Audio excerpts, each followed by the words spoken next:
સ્વાગત છે। હું છું રેખા માલકાની અને જોઈએ આજના સમાચાર। અરવલ્લી જિલ્લાના ધનસુરા તથા શામળાજી પોલીસ સ્ટેશનમાં નોંધાયેલા પ્રોહિબિશનના ગુનામાં નાસ્તા ફરતા આરોપીને લોકલ ક્રાઇમ બ્રાન્ચ અરવલ્લી દ્વારા ઝડપી પાડવામાં આવ્યો છે।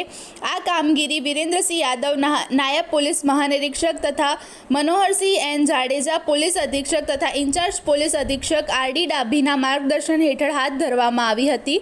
એલસીબી અરવલ્લીના પોલીસ ઇન્સ્પેક્ટર એમએસ ઝાલાના નેતૃત્વમાં પોલીસ સબ ઇન્સ્પેક્ટર વિજય તોમર તથા એલસીબી સ્ટાફ દ્વારા પેટ્રોલિંગ દરમિયાન બાતમી આધારે આરોપી મૌલિક હીરાભાઈ ચૌધરી રહે વડાગામ તાલુકો ધનસુરા હાલ Arbuda boys PG hostel sector 7 ગાંધીનગરને ઝડપી લેવામાં આવ્યો।